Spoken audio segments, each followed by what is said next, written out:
ಹುಬ್ಬಳ್ಳಿಯಲ್ಲಿ ಹಳ್ಳ ಹಿಡಿಯುತ್ತಾ ಬಹುಕೋಟಿ ವಂಚನೆಯ ಪ್ರಕರಣ ಅನ್ನುವಂಥ ಪ್ರಶ್ನೆ ಸಹಜವಾಗಿಯೇ ಮೂಡ್ತಾ ಇದೆ. ಹೆಸ್ಕಾಂ ನಿರ್ಲಕ್ಷ್ಯದಿಂದ ಸರ್ಕಾರದ ಬೊಕ್ಕಸಕ್ಕೆ 51 ಕೋಟಿ ರೂಪಾಯಿ ಇನ್ನೂ ಕೂಡ ಬಂದಿಲ್ಲ.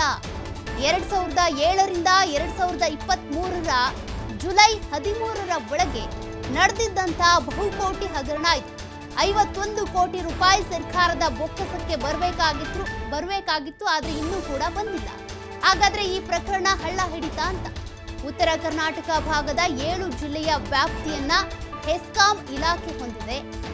ಹುಬ್ಬಳ್ಳಿಯ ಕಾರವಾರ ರಸ್ತೆಯಲ್ಲಿರುವಂತಹ ಉಗ್ರಾಣದಲ್ಲಿ ಈ 51 ಕೋಟಿ ರೂಪಾಯಿ ಹಗರಣ ನಡೆದಿತ್ತು. ಆ 51 ಕೋಟಿ ರೂಪಾಯಿ ಎಲ್ಲಿ ಹೋಯ್ತು? ಸರ್ಕಾರದ ಬೊಕ್ಕಸಕ್ಕೆ ಇನ್ನೂ ಬಂದಿಲ್ವಲ್ಲ. ಹಾಗಾದ್ರೆ ಪ್ರಕರಣ ಎಲ್ಲಿಗೆ ಬಂದು ನಿಂತಿದೆ? ನಕಲಿ ಬಿಲ್ಗಳನ್ನ ಸೃಷ್ಟಿ ಮಾಡಿ ಬಹುದೊಡ್ಡ ಹಗರಣವನ್ನ ಈ ಹೆಸ್ಕಾಂ ಅಧಿಕಾರಿಗಳು ಮಾಡಿದ್ರು.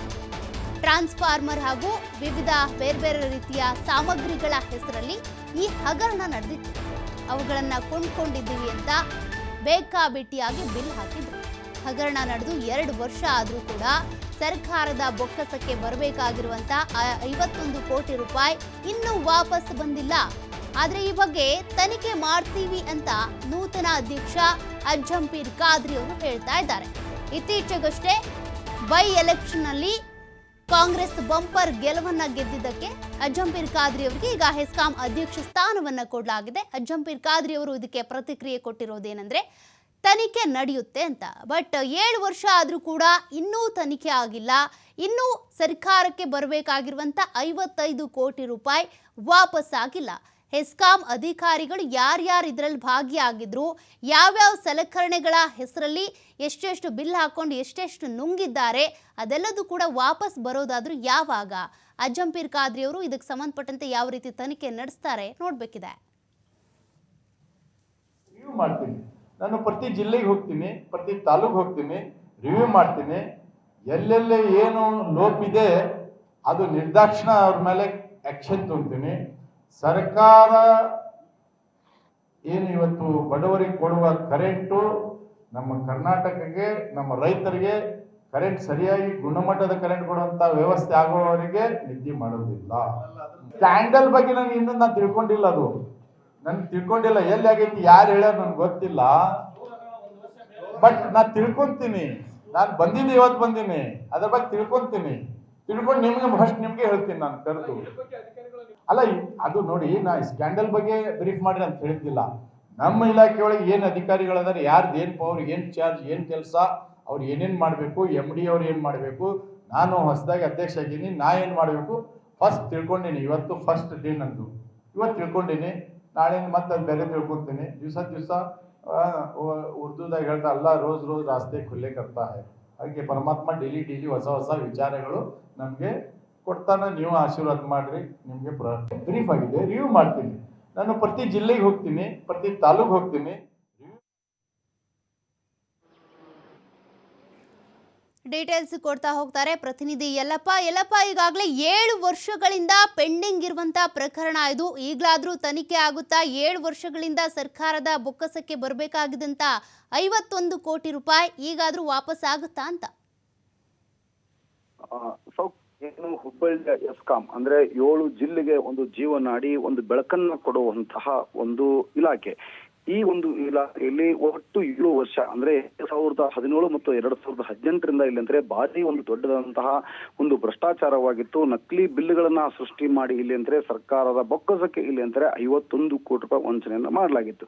ಈ ಪ್ರಕರಣ ಬೆಳಕಿಗೆ ಬಂದ ನಂತರ ಇಲ್ಲಿ ಇಲಾಖಾವಾರು ಇಲ್ಲಿ ಅಂದ್ರೆ ತನಿಖೆ ಮಾಡಲಾಗುತ್ತೆ. ಒಟ್ಟು 27 ಜನರ ವಿರುದ್ಧ ಇಲ್ಲಿ ಅಂತಂದ್ರೆ ಒಂದು ತನಿಖೆಯನ್ನು ಮಾಡಲಾಗುತ್ತೆ. ಆ ತನಿಖೆಯನ್ನು ಆಧರಿಸಿ 5 ಜನರನ್ನ ಅಮಾನತು ಮಾಡಲಾಗುತ್ತೆ. 5 ಜನರನ್ನ ಅಮಾನತು ಮಾಡಿದ ನಂತರ ಇಲ್ಲಿ ಅಂದ್ರೆ ಸಾಕಷ್ಟು ಒತ್ತಡಗಳು ಬರ್ತವೆ. ಇದರಲ್ಲಿ ನಿವೃತ್ತ ಓರ್ವ ಅಧಿಕಾರಿ ಅಂದ್ರೆ ಮಳಿಮಠ ಅಂತ ಹೇಳಿ ಈತ ನಿವೃತ್ತ ಹೆಸ್ಕಾಂ ಅಧಿಕಾರಿ, ಈತನನ್ನ ಇಲ್ಲಿ ಅಮಾನತು ಮಾಡಲಾಗುತ್ತೆ. ಅಂದ್ರೆ ಅಮಾನತು ಮಾಡಿದಷ್ಟೇ ಸಹಿತ ಹುಬ್ಬಳ್ಳಿಯ ಒಂದು ಹಳಬಳ್ಳಿಯ ಪೊಲೀಸ್ ಠಾಣೆಯಲ್ಲಿ ಈತನ ವಿರುದ್ಧ ಅಂದ್ರೆ ಓರ್ವನ ವಿರುದ್ಧ ಇಲ್ಲಿ ಅಂತಂದ್ರೆ FIR ದಾಖಲಾಗುತ್ತೆ.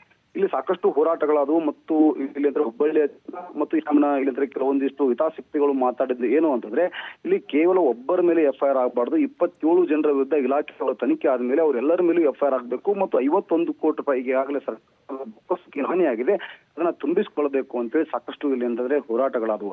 ಆದ ನಂತರ ಇಲ್ಲಿ ಅಂದ್ರೆ ಈ ಒಂದು ಪ್ರಕರಣವನ್ನು ಸಾಕಷ್ಟು ಇಲ್ಲಿ ಅಂದ್ರೆ ಗಂಭೀರವಾಗಿ ತೆಗೆದುಕೊಂಡಂತಹ ಬಸವರಾಜ ಬೊಮ್ಮಾಯಿ ಸರ್ಕಾರ ಇದನ್ನ ಅಂತಾರೆ ಮರೆತೇ ಬಿಡ್ತು. 51 ಕೋಟಿ ರೂಪಾಯಿ ಹಗರಣವನ್ನ ಇಲ್ಲಿ ಅಂದ್ರೆ ಯಾರೊಬ್ರು ಸಹ ಇಲ್ಲಿ ಅಂತಾರೆ ಮಾತಾಡಲ್ಲ. ಯಾಕಂದ್ರೆ ಬಸವರಾಜ ಬೊಮ್ಮಾಯಿ ಅವರ ಸರ್ಕಾರ ಇದ್ದಾಗಲೇ ಈ ಒಂದು ಪ್ರಕರಣ ಇಲ್ಲಿ ಅಂದ್ರೆ ಬೆಳಕಿಗೆ ಬಂತು. ಆದ್ರೆ ಬೆಳಕಿಗೆ ಬಂದ ನಂತರ ಇಲ್ಲಿ ಅಂದ್ರೆ 51 ಕೋಟಿ ರೂಪಾಯಿನ ತುಂಬಿಸಿಕೊಳ್ಬೇಕಾಗಿತ್ತು. ತುಂಬಿಸಿಕೊಳ್ಳುವಂತಹ ಗೋಜಿಗೆ ಇಲ್ಲಿ ಯಾರೂ ಹೋಗಲಿಲ್ಲ. ಈಗ ಒಂದ್ ಕಡೆ ಅಂದ್ರೆ ಜವಾಬ್ದಾರಿನ ಹೊತ್ತು ಇಲ್ಲಿ ಅಂತಂದ್ರೆ ಇದೇ ಒಂದು ಅಂದ್ರೆ ಮೊಟ್ಟ ಮೊದಲ ಬಾರಿಗೆ ಈ ಒಂದು ಇಲಾಖೆ ಅಂದ್ರೆ ಎಸ್ಕಾಂನ ಒಂದು ಅಧ್ಯಕ್ಷರಾಗಿ ಅಧಿಕಾರ ವಹಿಸಿಕೊಂಡವರು ಮಾಜಿ ಶಾಸಕ ಸೈಯದ್ ಎಚ್.ಎಂ. ಖಾದ್ರಿ ಅವ್ರ ಮೇಲೆ ಇದೊಂದು ಸಾಕಷ್ಟು ಜವಾಬ್ದಾರಿ ಇದೆ ಮತ್ತು ಅವರೇ ಇದನ್ನ ಖುದ್ದಾಗಿ ಇಲ್ಲಿ ಅಂತಂದ್ರೆ ವಿಚಾರಣೆ ಮಾಡಿಸಬೇಕಾಗಿದೆ. ವಿಚಾರಣೆ ಮಾಡಿಸಿ ಸರ್ಕಾರ ಬೊಕ್ಕಸಕ್ಕೆ 51 ಕೋಟಿ ರೂಪಾಯಿ ಈಗಾಗಲೇ ಅಂತಂದ್ರೆ ಏನು ನಷ್ಟವಾಗಿದೆ ಅದನ್ನ ತುಂಬಿಸಿಕೊಳ್ಬೇಕಾಗಿದೆ. ಯಾಕಂದ್ರೆ ಇಲ್ಲಿ ಭ್ರಷ್ಟಾಚಾರ ಅಂತ ಮಾಡಿದಂತ ಅಧಿಕಾರಿಗಳು ಈಗಾಗಲೇ ಅಂತಂದ್ರೆ ಮತ್ತು ಐವರು ಏನು ಅಮಾನತಾಗಿದ್ರು ಅವ್ರು ಯಥಾರೀತಿ ಈಗಾಗಲೇ ಅಂದ್ರೆ ಕೆಲಸ ಮಾಡ್ತಿದ್ದಾರೆ, ಕೆಲಸಕ್ಕೆ ಹಾಜರಾಗಿದ್ದಾರೆ, ಅಮಾನತಾದರು ಕೆಲಸಕ್ಕೆ ಹಾಜರಾಗಿದ್ದಾರೆ. ನಿವೃತ್ತ ಅಧಿಕಾರಿ ಮೇಲೆ ಒಬ್ಬನ ಮೇಲೆ ಎಫ್ಐಆರ್ ಆಗಿದೆ. ಇದನ್ನ ಪ್ರಕರಣವನ್ನ ಸಂಪೂರ್ಣವಾಗಿ ಇಲ್ಲಿರುವಂತಹ ಮೇಲಾಧಿಕಾರಿಗಳು ಹಳ್ಳ ಹಿಡಿದಿದ್ದಾರೆ. ಈಗಿನ ಕೇಳಿ ಬರ್ತಾ ಇರುವಂತಹ ಆಗ್ರಹ ಏನು ಅಂದ್ರೆ ಈಗಿರುವಂತಹ ಅಧ್ಯಕ್ಷರು ಮತ್ತೆ ಸದ್ಯ ಸಂಸ್ಥೆಯ MD ಆಗಿರುವಂತಹ ವೈಶಾಲಿ ಅವರು ಮನಸ್ಸು ಮಾಡಬೇಕು. ಇಲಾಖೆಯವರು ಸಾಕಷ್ಟು ಇಲ್ಲಿ ಅಂತ ಸರಿಯಾದ ರೀತಿಯಿಂದ ತನಿಖೆ ಮಾಡಿ ಸರ್ಕಾರದ ಬೊಕ್ಕಸಕ್ಕೆ 51 ಕೋಟಿ ರೂಪಾಯಿ ನಷ್ಟ ಆಗಿದೆ, ಅದನ್ನ ಮರಳಿ ತುಂಬಿಸಬೇಕು ಅನ್ನೋದು ಒತ್ತಡ ಕೇಳಿ ಬರ್ತಾ ಇದೆ. ಸೌಖ್ಯ, ಥ್ಯಾಂಕ್ ಯು ಎಲ್ಲಪ್ಪ ಡೀಟೇಲ್ಸ್ಗೆ.